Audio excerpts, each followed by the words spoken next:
In the first 60 minutes of human life, something is happening that is unlike anything the person will ever experience again. They are making the most radical transition that any living organism can make. From a warm, dark, fluid-filled environment where every need has been met automatically and continuously, to a bright, cold, loud, gravity-filled world where survival suddenly depends on functions that have never been tested. Lungs that must inflate for the first time, a cardiovascular system reconfiguring in real time, a temperature regulation system activating, and above all, a nervous system receiving a tidal wave of sensory input that dwarfs anything that has ever reached it. What does it feel like? What is the newborn experiencing? What are the emotional and neurological states of a human being in the first hour of existence outside the womb? Research from the Karolinska Institute in Sweden, Case Western Reserve University, and the University of Washington has produced answers that are genuinely astonishing, and that change how we think about the earliest moments of human consciousness and connection.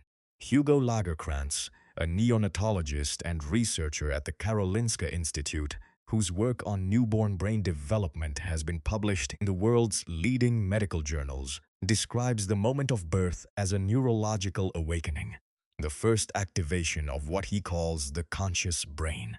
His research shows that in the final weeks of fetal development, the fetus exists in a state of almost continuous sleep, a state induced by specific neurological suppressants produced by the placenta that keep the developing brain in a low-activity, dreamlike state. This sleep is protective. It prevents the premature activation of neural circuits before they are ready. At birth, the withdrawal of these suppressants, combined with the enormous sensory and physical stimulation of the birth process, produces a sudden awakening. Lagerkrantz's research documents a dramatic surge in activity across the newborn brain, particularly in the areas associated with attention, sensation, and, remarkably, what may be the earliest form of conscious experience. The newborn is, for the first time, awake in the full sense, receiving sensory information, processing it through newly activated neural circuits, and beginning the most important learning task of their life. At the moment of birth, the newborn's body releases a massive surge of catecholamines, specifically norepinephrine and adrenaline, that is, proportionally, among the largest hormonal events of the human lifespan. Research by Marshall Klaus and John Cannell at Case Western Reserve University, whose foundational work on early bonding changed obstetric practice worldwide, identified this catecholamines surge as a biological preparation for the first social encounter. The surge produces a specific state. The newborn is alert, eyes open and focusing, with elevated arousal and orientation toward novel stimuli. In the first 30 to 60 minutes of life, before exhaustion begins to set in, the healthy newborn is in a state of extraordinary neurological receptivity. And this alert state is directed, with remarkable precision, at the human face. Research using eye-tracking technology with newborns documents that within minutes of birth, infants preferentially orient toward face-shaped stimuli. Not random objects, but the specific configuration of eyes, nose, and mouth. This preference is not learned. It is built in, a neural bias present from the first moments of visual function that orients the new brain toward the most important social stimulus in its environment. The first sense to receive information after birth is arguably smell. Olfaction is the most developmentally advanced sensory system at birth. The olfactory bulb begins developing early in fetal life and is functional well before visual or auditory processing matures. Research from multiple neonatal institutes has documented that newborns can identify their mother's amniotic fluid odor from a pad placed near their face within hours of birth and orient consistently toward it. The smell of the mother, the chemical signature that has been surrounding the baby since before sensory systems were active, is the first recognized thing in the world. Hearing has been functional since approximately the third trimester, and the mother's voice, muffled and processed through amniotic fluid for months, is recognized immediately at birth.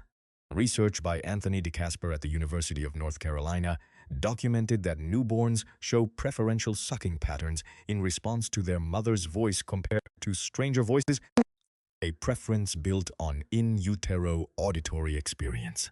The mother's voice is already known. The world is not entirely new. Touch, cold, pressure, light. These arrive simultaneously at birth in a volume the baby has never experienced. The physical sensation of cold air, gravity, the texture of hands and cloth, all of this is genuinely new. And research on newborn cortisol and stress hormone levels confirms that birth activates a genuine physiological stress response. The experience is not painless, but it is also, within the first hour under normal circumstances, not primarily distressing for the healthy newborn held by a familiar person. Klaus and Cannell's research documented what they called the sensitive period in the first hour of life, a window during which the neurological state of the newborn makes them maximally receptive to social bonding, and during which specific physiological processes in both mother and baby support the formation of the attachment bond. This research, initially controversial when published in the 1970s, has been subsequently validated across multiple research groups and cultures. During skin-to-skin contact in the first hour, oxytocin levels rise in both mother and infant, producing the neurochemical foundation of the mother-infant bond. The infant's temperature regulation is better maintained against the mother's body than in any incubator environment.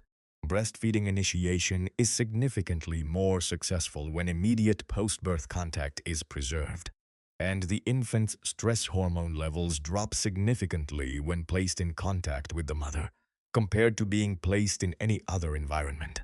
The first hour is not arbitrary sentiment. It is biology, specific, documented, consequential biology, operating to establish the foundation of the most important relationship the human being will ever have. The question of what a newborn consciously experiences, whether there is genuine subjective experience, genuine feeling, is among the most profound questions in neuroscience.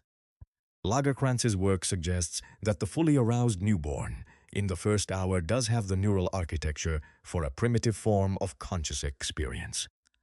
Not the self-reflective consciousness of an adult, but what some researchers call a form of present moment awareness, a felt sense of sensation, comfort, discomfort, and orientation. The newborn in distress is not simply executing a distress program. Something is, in the most careful scientific language available, being experienced, and when that distress resolves, when the cold and the noise and the strangeness gives way to the warmth and the familiar smell and the sound of the known voice, something else happens. The catecholamine surge begins to subside. The cortisol comes down, the oxytocin rises.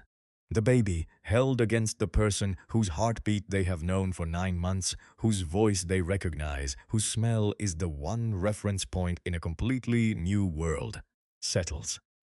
Research on newborn behavioral state transitions documents the move, in the first hour of skin-to-skin contact, from the alert state of first awakening through a brief period of crying and distress into what neonatologists call the quiet alert state, a deeply still, profoundly attentive condition in which the baby gazes at the mother's face with an intensity that, to every parent who has experienced it, feels like something enormous.